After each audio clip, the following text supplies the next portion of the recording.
Geometrical optic series में ये हमारा लेक्चर 6T है। ये प्रिज्म का लास्ट लेक्चर है।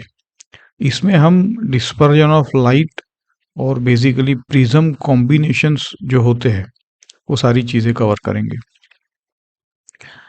तो देखो हम आउटलाइन ये है कि यहाँ पे थीन प्रिज्म क्या है बेसिक से देखेंगे। डिस्पर्जन ऑफ लाइट का मतलब प्रिज्म में है, और ये जो अक्रोमेटिक कॉम्बिनेशन जो है मतलब क्रोमेटिक अबेरेशन जो है, जैसे हमने स्पेरिकल अबेरेशन देखा था, तो इमेज का ब्लर हो जाना, इमेज का डिस्टॉर्ट हो जाना, या तो कलर शिफ्ट हो जाना एज पे, ये सारे क्रोमेटिक अबेरेशन कहते हैं। अब ये अक्रोमेटिक कॉम्बिनेशन का मतलब यह है कि आपके जो ये एरर्स है उसको हटाने के लिए प्रिज्म का कॉम्बिनेशन करते हैं ताकि आपका ये जो क्रोमेटिक अबेरेशन है वो चला जाए। ठीक है, और फिर डायरेक्ट विजन प्रिज्म का मतलब क्या है और ये सब कैसे एग्जाम में पूछा जाता है, ये चीज़ें आज कवर करेंगे। तो ये थीन प्रिज्म का बेसिक डेफिनेशन है, जिसमें एपेक्स एंगल छोटा होता है, स्मॉल, मतलब लेस देन 10। जैसे हमने ये बहुत ही प्रिज्म के पहले लेक्चर में कवर किया था, है ना। बाकी सारी चीज़ें देखो, इस ट्रायंगल में जो प्रिज्म है इसमें सारी सेम है, एक्सेप्ट दैट कि now this A is very very small, मतलब 10 डिग्री से छोटा है। तो जब स्मॉल आता है तो sine theta can be written as theta, है ना। तो now this is an alternate derivation. हमने इसका बहुत ही खूबसूरत डेरिवेशन 6A में किया था। तो ये अल्टरनेट डेरिवेशन में हमने क्या किया है, सिर्फ साइन थीटा को थीटा लिखा है यहाँ पे, दैट्स इट।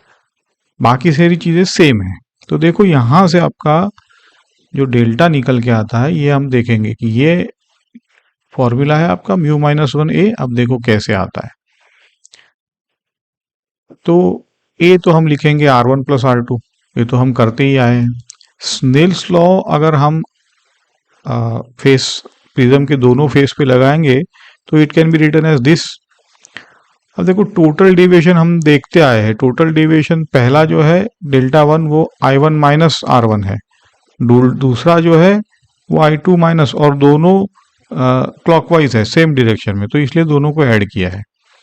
तो this can be written in this way, and finally delta can be written as μ-1 × a। ये अल्टरनेट डेरिवेशन है ना। हमने जो म्यू का फॉर्मूला जो 5 मार्क के लिए सीधा पूछा जाता है डेरिवेशन, अगर वो डेरिवेशन तो वैसे भी करना है तो उसी डेरिवेशन से भी ये निकल के आता है। ये हमने 6A में देखा था। ठीक है, तो ये यहाँ पे देखो कि ये एक तो वैलिड है स्मॉल एंगल के लिए, दूसरा है कि ये रिफ्रैक्टिव इंडेक्स और A इसी पे डिपेंडेंट है ये चीजें। ये independent of the incidence angle, ये जो इंसिडेंस एंगल होता है उसके ऊपर डिपेंडेंट नहीं है, ये आप नोटिस करो यहाँ पे, क्योंकि थीन प्रिज्म है ना। बहुत से और भी अप्रोक्सीमेशन है, आगे आगे देखेंगे हम। अब ये है कि डिस्पर्जन ऑफ लाइट एक्चुअली क्या होता है। तो यही है splitting of white light into its constituent colour bye prism. ये आपकी जो आ रही है वो व्हाइट लाइट है, वो जाना चाहती थी यहाँ पे। इसके दो रिफ्रैक्शन हुए, पहला रिफ्रैक्शन यहाँ पे, दूसरा रिफ्रैक्शन यहाँ पे। ठीक है, अब ये ऐसा होता यहाँ पे देखो, है ना, इमर्जन जब होता है तो आपको 7 कलर्स जो है वो मिलते हैं, आप जिसको वीव ग्योर कहते हो। ऐसा क्यों होता है? तो बेसिक ये है कि mu depends on the wavelength. मतलब ये जो प्रिज्म का हम म्यू यहाँ पे लिखा करते हैं, वो म्यू इसमें जो व्हाइट लाइट में जो भी 7 कंस्टिट्यूएंट एलिमेंट है उनके लिए अलग अलग है। अब ये क्यों है? तो ये तो प्रॉपर्टी है ना, कॉची की फॉर्मूला है, लेकिन हम उसको करेंगे नहीं कवर यहाँ पे। इंपॉर्टेंट है कि म्यू अगर अलग अलग है तो you can see the angle are different, है ना। बेसिक है। स्नेल्स लॉ लगाओगे, म्यू अगर रेड कलर के लगे तो उसका एंगल अलग होगा। ये अगर आप एंगल यहाँ से हम मेजर करते हैं, ये इंसिडेंट एंगल है और ये एंगल आपका रेड के लिए ये ऐसा, ठीक है। ये अच्छा, तो अब नोटिस करो कि जो ग्लास के लिए म्यू वायोलेट है, वायोलेट कलर का, वो सबसे बड़ा होता है और रेड जो है वो सबसे छोटा होता है। इसलिए रेड सबसे कम मुड़ता है और वायोलेट जो है वो सबसे ज्यादा मुड़ता है। ठीक है, तो देखो ये आप delta R is the list and delta we violet is the maximum deviation. ठीक है, अब इन दोनों के बीच का जो डिफरेंस है उसको हम डिस्पर्जन कहेंगे, थीटा कहेंगे। आगे देखते हैं। पहले तो ये वी और समझ लो, violet, indigo, blue, green, yellow, orange, red. ठीक है, तो नेचुरल सवाल आपका ये उठना चाहिए था कि अब तक हम जो करते आए हैं प्रिज्म में, नेचुरल सवाल उठता है देखो, तो हमने एक म्यू लिया था, जबकि यहाँ पे तो आप अलग अलग म्यू बोल रहे हो। तो हमने अब तक क्या किया था? हमने अब तक ये किया था कि ये जो येलो होता है ना, येलो लाइट, वो एवरेज लेके चलते हैं। तो ये जो म्यू जो देते हैं वो यूजुअली वो येलो लाइट के लिए होता है, और येलो देखो बीच में है एवरेज, इसी को हम एवरेज पकड़ के चलते हैं। मतलब अगर पूछे कि ये लाइट कहाँ बैंड हुई, तो एवरेज यहाँ बैंड हुई, something like this. This is the delta and what is it's mu. तो ये जो म्यू येलो लाइट का है वही इसका म्यू होगा। This is the essence. ठीक है, अब इसको एक चीज और मैं बताता हूँ, ये सारी जो चीजें है वो थोड़ी थोड़ी अप्रोक्सीमेट ही है, this is not very true accurate and they are relative also as we will see. चलो आगे बढ़ते हैं। अब है एंगुलर डिस्पर्जन और डिस्पर्सिव पावर। अगर डिस्पर्जन पता है तो अब तो ये सिर्फ डेफिनेशंस है बस, और कुछ नहीं। जैसे मैंने कहा एंगुलर डिस्पर्जन मतलब थीटा, और थीटा हमने डिफाइन किया था delta we minus delta R. Delta we सबसे बड़ा होता है, डेल्टा आर सबसे छोटा होता है, तो उन दोनों के बीच का डिफरेंस है, वही एंगुलर डिस्पर्जन है थीटा। अच्छा, अब डेल्टा हमने देखा कि थीन प्रिज्म के लिए डेल्टा क्या होता है, तो mu minus one into A. In general अगर म्यू नहीं है तो वो म्यू होता है येलो लाइट का एवरेज, एवरेज येलो लाइट के लिए होता है। अच्छा, अब ये डेफिनेशन अगर हम यहां रख दे तो थीटा हमें आएगा mu V minus mu R into A. According to the definition, if you plug in this formula you will see that कि angular dispersion can be written as mu v minus mu r into a। आपको याद ये रखना है basic definition, और ये हमने derive किया, ये दोनों चीजें याद रखनी है तो म्यू के टर्म्स में आप इसको लिख सकोगे। बेसिक ये दो है, ठीक है। अच्छा, अब मीन डेविएशन कैसे निकाला जाता है? तो मीन डेविएशन के लिए अगेन डेल्टा ये था आपका, मीन के लिए म्यू वाई होगा, है ना। Delta is defined as mu Y. तो आपका ये जो अब इसमें जो अब देखो डिस्पर्सिव पावर की बात करेंगे यहाँ पे। डिस्पर्सिव पावर मतलब कि कितना स्ट्रांगली मटेरियल डिस्पर्स करता है ना। जितना ज्यादा डिस्पर्स उतना ज्यादा डिस्पर्सिव पावर, मतलब जितना ज्यादा थीटा, लेकिन इस is defined as theta by delta, that is the definition of. और ये डेल्टा क्या है? ये डेल्टा मीन डेविएशन है येलो का, ठीक है। तो ये डिस्पर्सिव पावर है और ये डिस्पर्जन है, एंगुलर डिस्पर्जन, बस इतना ही है। तो आपको की फॉर्मूला क्या है कि अगर in terms of mu V लिखे तो की फॉर्मूला आपका डिस्पर्सिव पावर हो जाएगा mu V minus mu R upon mu Y minus one. देखो ये एक प्योर नंबर है, इसका कोई यूनिट नहीं है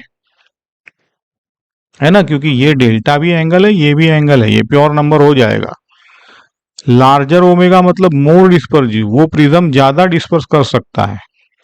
जैसे एग्जाम्पल के तौर पे देखो, ये क्राउन ग्लास और फ्लिंट ग्लास भी आते हैं मेन में बार बार। तो क्राउन ग्लास का ओमेगा 0.016 है, जबकि फ्लिंट ग्लास का उससे यू कैन से 70% ज्यादा है ना। मतलब ये ज्यादा डिस्पर्स कर सकता है। ओके, अब देखो ये अक्रोमेटिक कॉम्बिनेशन क्या होता है।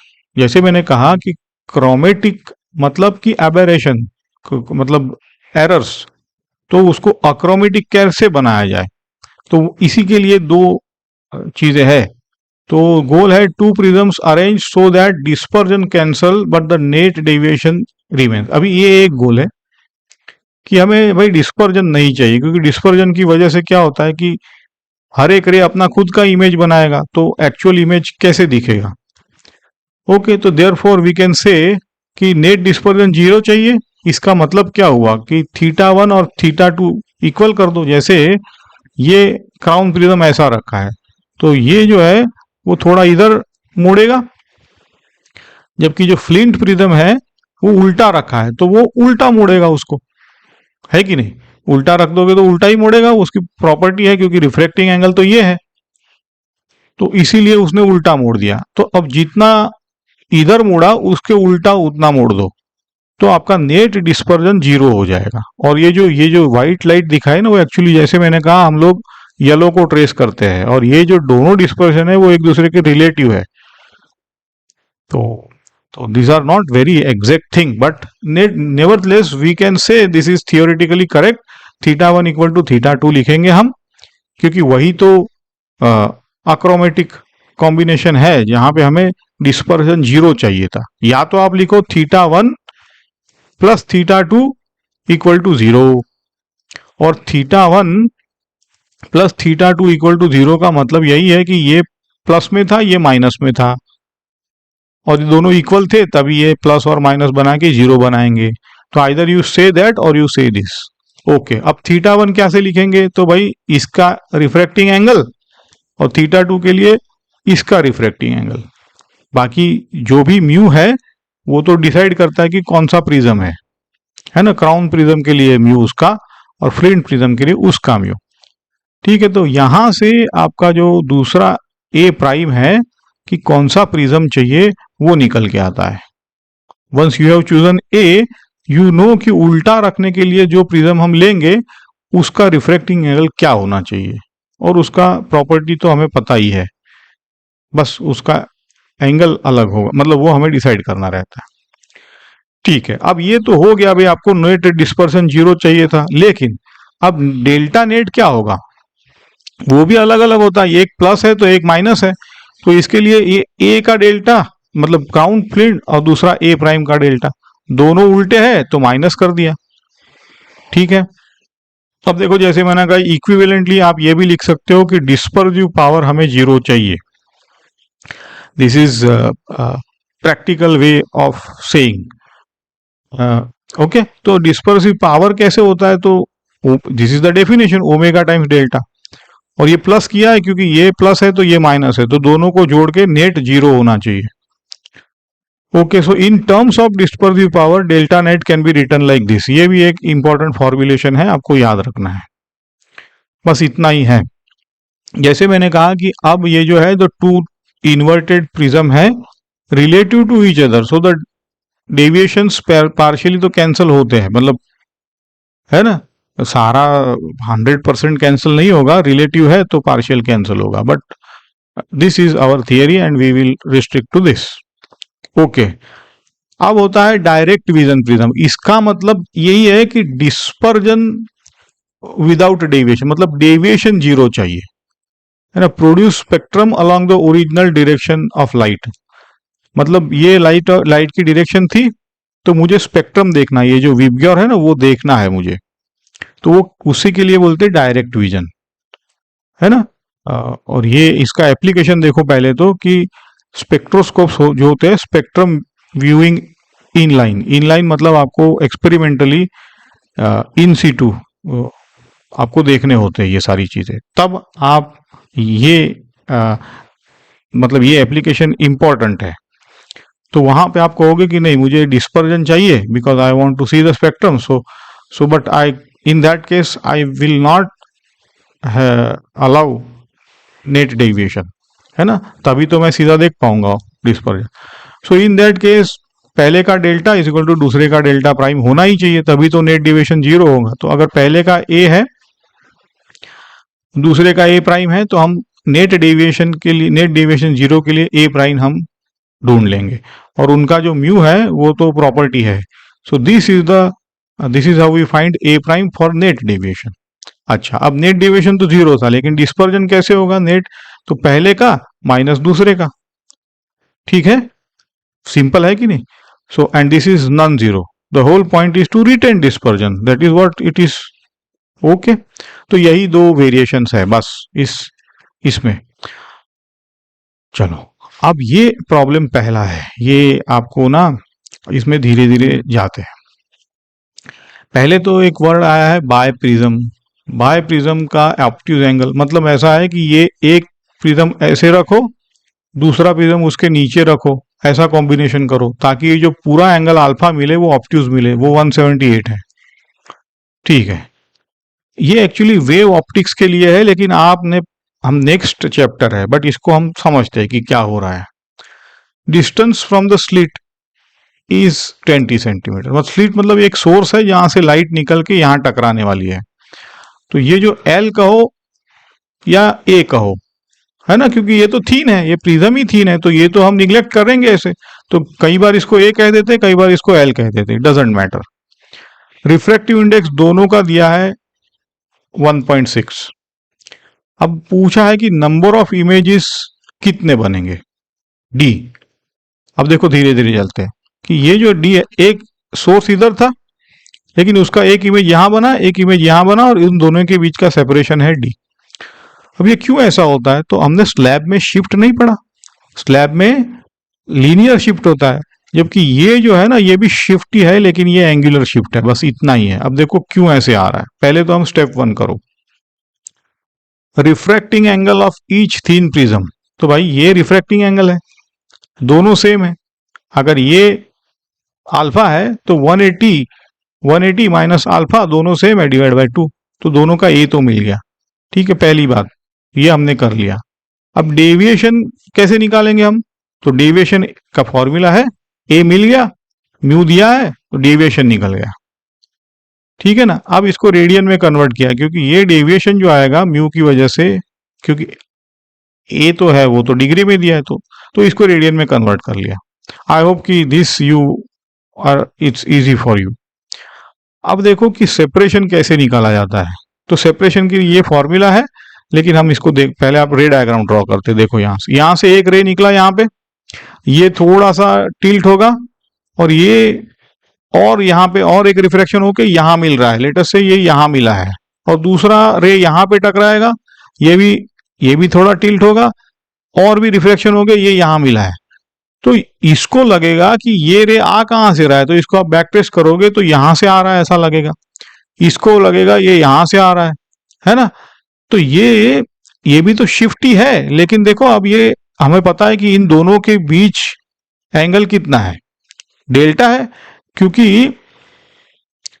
ये थीन प्रिज्म कितना डेविएट करता है, डेल्टा ही से तो डेविएट करता है थीन प्रिज्म, है ना। तो इसीलिए अब देखो एक्चुअली ये इस प्रिज्म का डेल्टा है, और ये इस प्रिज्म का डेल्टा है, तो d/2 is equal to delta लेंगे हम लोग। d/2, अगर इसको d/2, क्योंकि ये तो d/2 है, तो d/2 is equal to delta, यहीं से आपका ये मेन रिलेशन आया है ना। और ये रिलेशन आपको पता है कि s is equal to R D theta, ये तो आपको पता ही है, क्योंकि अगर ये r है और ये कर्व है, तो इन दोनों के बीच का डिस्टेंस क्या होता है, s is equal to R D theta, ये डी थीटा है ना। तो ये आई होप कि ये आपको क्लियर है। तो यहीं से ये निकला है, और ये ही तो शिफ्ट है, ये एंगुलर शिफ्ट है, इतना ही है बस, थोड़ा सा एंगुलर है, लेकिन इसको अप्रोक्सीमेट कर दिया है, क्योंकि ये बहुत ज्यादा नहीं होता है। तो from this you can say D is equal to this. अब ये जो है ना, ये फ्रिंजेस बनाएंगे, ये अगले चैप्टर का टॉपिक है। मतलब यहाँ पे ये रे इंटरेक्ट होगा, तो इंटरेक्ट होने से कैसे फ्रिंजेस बनेंगे, क्या क्या हो सकता है, it is not simple scalar addition. तो ये नेक्स्ट चैप्टर का टॉपिक है, लेकिन हमको तो सिर्फ ये यहां से आ रहा है रिफ्लेक्शन से, बस इतना ही जानना है। और इसका शिफ्ट कैसे निकालते हैं, ऐसे ही ये जैसे हमने वो स्लैब के लिए शिफ्ट निकाला था, यही भी है वैसा ही शिफ्ट है, only thing is it is angular shift, ठीक है। चलो नेक्स्ट प्रॉब्लम देखो। अब ये तो सब आसान है कि आपको म्यू सब दिए है, तो पूछा है कि डिस्पर्सिव पावर, तो इसमें कंफ्यूजन ये रहता है कि कैसे करें। तो इसको रिमाइंड कराने के लिए हमने म्यू वाई दिया है। Mu Y can be written as average of this two simply. So यहाँ से म्यू वाई मिल गया। अब तो क्या ही है, आपको फॉर्मूला पता है, ये फॉर्मूला हमने पहले ही दिखा है। तो डिस्पर्सिव पावर ऐसे निकल आता है ना। तो ये 0.06 निकला है। तो ये हमने देखा कि क्राउन का सिमिलर है, तो फ्लिंट ग्लास का 0.08 था, तो 70% मोर डिस्पर्सिव पावर है ना। तो जितना डिस्पर्सिव पावर उतना अबेरेशन ज्यादा है ना। अबेरेशन ज्यादा मतलब इमेज डिस्टॉर्ट होगी, तो हमें अक्रोमेटिक कॉम्बिनेशन करना पड़ता है। यहाँ पे एक ही चीज है कि आप लोग फंसते हो कि म्यू आई नहीं दिया है, म्यू आई ऐसे निकाला जाता है। ये एक बार पूछा भी है जेई एडवांस में 1-2 बार। अब ये प्रॉब्लम 3 देखो कि आपको प्रिज्म एंगल दे दिया है, म्यू वी म्यू आर दे दिया है, थीटा पूछा है। तो देखो ये मैंने अप्रोक्सीमेट ये 2 रे ड्रॉ किए, हमें तो ये थीटा चाहिए था ना। लेकिन कई बार क्या होता है कि ऐसे यूरिस्टिक नहीं, टेक्निकली ड्रॉ कैसे करना है कि अगर ऐसे रे आया है तो थोड़ा नीचे मुड़ेगा और थोड़ा नीचे मुड़ेगा। तो कभी भी ना ये रेड वाला एरो कभी इसके ऊपर ऐसे मत दिखा देना, बस इतना ही मेरा कहने का मतलब है। ऐसे कभी नहीं होगा, क्योंकि ये प्रिज्म की प्रॉपर्टी है।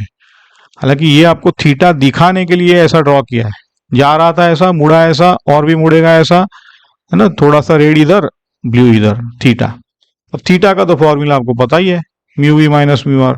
तो थीटा हमने निकाल लिया, ठीक है। मीन डेविएशन अगर पूछते तो म्यू वाई करके निकालना पड़ता, और म्यू वाई कैसे निकालेंगे, एवरेज निकाल के। डिस्पर्सिव पावर अगर पूछा होता तो डेल्टा कैलकुलेट करो, थीटा कैलकुलेट करो, डिवाइड कर दो, है ना। डिस्पर्सिव और 0.19 आएगा। तो ऐसी ही चीजें हैं, आसान आसान। अब ये प्रिज्म कॉम्बिनेशन है, ए दिया है 4 डिग्री, म्यू आर दिया है, म्यू वाई दिया है, म्यू सब कुछ दे दिया है। प्रिज्म 2 के लिए उसकी प्रॉपर्टी दे दी है, तो ऑब्वियसली ए प्राइम फाइंड करना होगा अक्रोमेटिक कॉम्बिनेशन के लिए। अब अक्रोमेटिक कॉम्बिनेशन कैसा करना है, तो बोले नेट डेविएशन 0 चाहिए। नेट मीन डेविएशन मतलब डायरेक्ट विजन है, उसको डिस्पर्जन देखना है ना, स्पेक्ट्रोस्कोपी। तो नेट डेविएशन के लिए तो हमारा यही फॉर्मूला, यहां से ए प्राइम निकल जाता है। Everything is given, you have to plug in. Make sure that whatever you is no, आप एंगल में डिग्री में दिया है तो डिग्री में निकल के आएगा, तो रेडियन मत लिखना इसको। अच्छा, अब डेल्टा नेट कैसे निकालेंगे, तो जो डेल्टा 1 है वो फॉर्मूला है, ए सब कुछ दिया हुआ है, दूसरे प्रिज्म का ए मिल गया है, वो प्लग इन करेंगे, डेल्टा नेट निकल, है ना। तो देखो यही है डायरेक्ट विजन, इसी को बोलते हैं नेट मीन डेविएशन। ओके,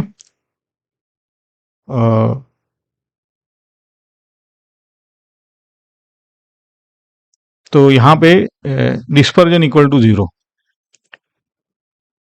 अच्छा, माय सॉरी, यहाँ पे नेट मीन डेविएशन चाहिए, मतलब डिस्पर्जन 0 चाहिए। I am sorry about that. Anyways, तो नेट डेविएशन चाहिए था, इसका मतलब है कि हमने डिस्पर्जन 0 लेना है। Okay, this is the check, क्योंकि शॉर्ट फॉर्म में लिखा है, but I hope it is very clear, है ना। हाँ, अच्छा चलो प्रॉब्लम 5 करते हैं।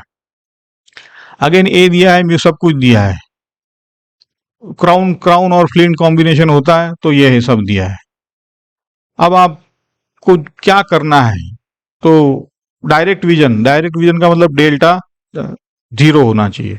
तो ये डेल्टा 0 की कंडीशन है, 0 मेन डिविएशन है ना, ये 0 की कंडीशन है, तो ए प्राइम उस हिसाब से मिला है। अगर डेल्टा 0 है तो डिस्पर्जन 0 नहीं है, इसलिए यहाँ पे डिस्पर्जन, है ना। यहाँ पे डिस्पर्जन की फॉर्मूला लगाइए, ए दिया है, ए प्राइम दिया है, ए प्राइम निकाला है डिग्री में, डिस्पर्जन भी डिग्री में निकल के आएगा। ये रेडियन में नहीं है, अगर रेडियन में होता, कन्वर्ट करना है तो π/180 से, ठीक है। हमने देखा है कि flint disperse is more than crown, इस dispersion dominate, spectrum is in the flints direction. तो ये है, ये जो फ्लिंट्स डायरेक्शन में स्पेक्ट्रम होता है ना, क्योंकि रिलेटिव है, तो पार्शियल कैंसिल होगा, तो थोड़ा सा डिस्पर्जन प्लेन के डायरेक्शन में रहेगा, बस यही मतलब है उसका। चलो, तो ये सीबीएसई में देखो कि डेल्टा का थिन प्रिज्म पूछा जाता है, डिफाइन पूछा जाता है, स्टेट फॉर्मूला पूछा जाता है, एंगुलर डिस्पर्जन क्या है पूछा जाता है, achromatic and direct vision combination conceptual पूछा जाता है। अब आपको पता है अक्रोमेटिक मतलब zero blur, zero vision perfect होना चाहिए इमेज। और मेंस में तो ये सारी चीजें बाय प्रिज्म भी फ्रेस्नल बाय प्रिज्म कहा जाता है, हमने कवर किया है, ये भी पूछा जाता है। इसकी प्रैक्टिस हम आगे और करेंगे डायरेक्ट एडवांस के लिए। ठीक है, अक्रोमेटिक का मतलब प्रैक्टिकल इंजीनियरिंग वे में ऐसे कहा जाता है कि पावर आप इक्वल करा दो। डायरेक्ट विजन का मतलब होता है नेट डेविएशन जीरो, है ना। बाय प्रिज्म के लिए ऑब्ट्यूज एंगल अगर दिया है तो रिफ्रैक्टिंग एंगल आप ऐसे फाइंड करके उसको, है ना। ये भी याद रखो, mu V is always greater than mu R. Violet सबसे ज्यादा रिफ्रैक्ट होता है, ये चीजें काम की है। रेड सबसे कम रिफ्रैक्ट होता है। ओके, तो यही लेक्चर समरी है। डेल्टा याद रखो, mu minus one A, theta mu V minus mu R into A, omega is equal to mu V minus mu R upon mu I minus one. Achromatic का मतलब क्या है कि आपको पावर इक्वल करना है। डायरेक्ट विजन का मतलब है आपको डेल्टा इक्वल करना है। ठीक है, अब नेक्स्ट लेक्चर में हम स्पेरिकल रिफ्रैक्शन से शुरू करेंगे और जाएंगे ऑप्टिकल इंस्ट्रूमेंट तक। पहले स्पेरिकल करेंगे, फिर लेंसेस करेंगे, ऐसी चीजें। उसके बाद लास्ट टॉपिक है इसमें ऑप्टिकल इंस्ट्रूमेंट। अच्छा, तो if you have liked please share करो, सब्सक्राइब करो, लाइक करो, कमेंट करो, डाउट। Thank you.